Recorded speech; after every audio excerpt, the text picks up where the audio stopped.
Welcome back. It's the Lousy Florida Traveler here. Today we're going to take a trip over to Live Oak, Florida, located in Suwannee County, Florida. We're going to step back in time to the early 1950s, the time of the Jim Crow laws. Now, the case we're going to talk about today involves Dr. Clifford Leroy Adams. He was a prominent doctor in the 40s and 50s, elect state senate. He was shot in Suwannee County by a black American named Ruby McCollum.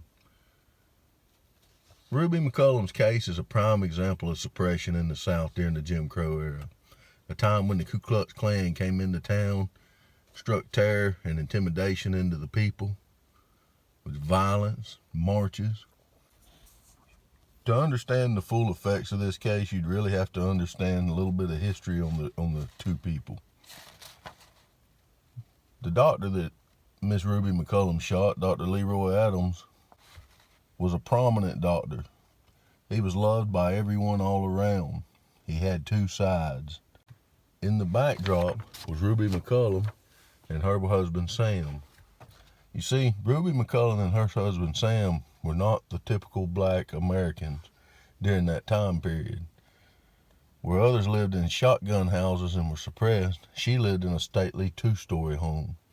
They owned businesses in the town as well as some illegal businesses.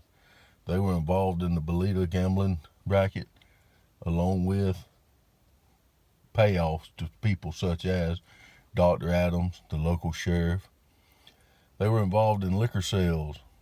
They also had some legitimate businesses, though. They sold burial policies, owned a local funeral home, had several jukebox joints.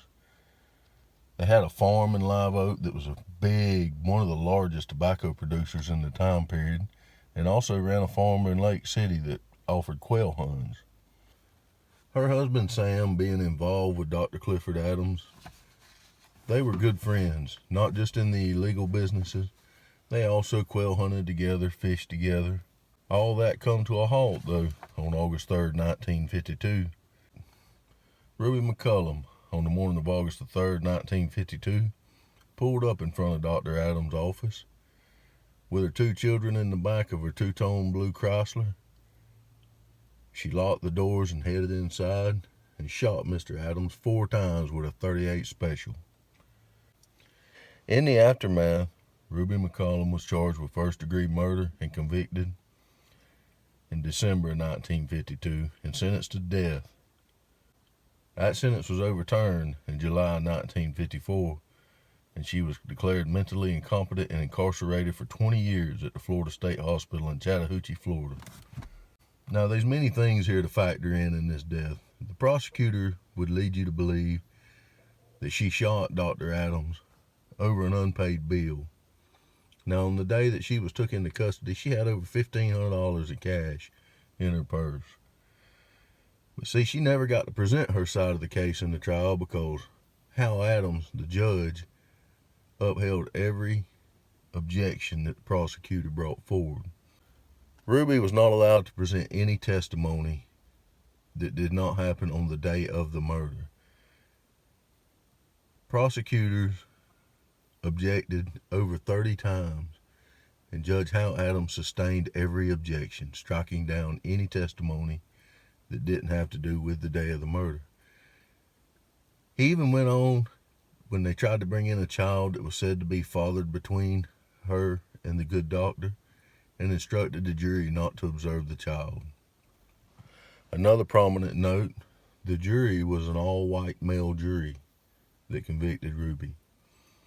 When you look back and you look at all the things tied to the case, there is no doubt Ruby didn't get a fair shake. She was not able to bring her story in, which according to her and several other townspeople who witnessed the good doctor visiting her home, she was in a forced sexual relationship with the doctor, had already fathered one child, and was currently pregnant with another.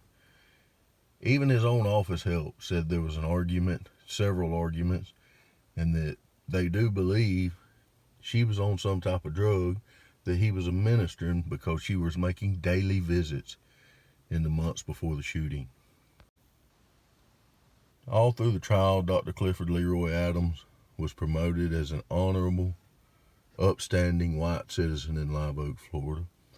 The aftermath, however, tells something different. After he had been murdered, they found out that he had forged documents to get into medical school and get his medical degree. He had also forged some documents, which he was not able to be convicted of collecting benefits for services that he had administered to veterans that were believed to be fraudulent. A will was found in his possession in his home that showed that another black prominent American citizen had left all of his stuff to him, including his body, should anything happen to him. Upon them interviewing that witness, he said he had never made a will to Dr. Adams. Most of the cases you see in the South where black American rights were suppressed, it was usually white Americans killing black Americans and getting away with it.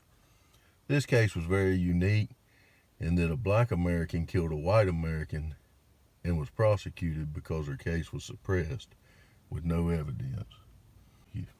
Not only did the town of Live Oak push it under the rug to make it go away, in the years that followed, there were liens filed against the property that her son now owned. They assessed him fines every day until they finally pushed him to the point that there was no way he could pay that. In an attempt to take the last surviving relic of Ruby McCollum and do away with it. So yeah, in some of these small southern towns, it still occurs, covering up the dirty past. Anyhow, there's a lot of information on the web about this. There's several videos on it. There's been some movies made on it. Check that out. This is just one of the many cases we'll be talking about over the next few months in Live Oak. While we were in Live Oak, we did visit Ruby's grave at Hopewell Baptist Church, and we also visited Dr. Adams' grave at the Live Oak City Cemetery.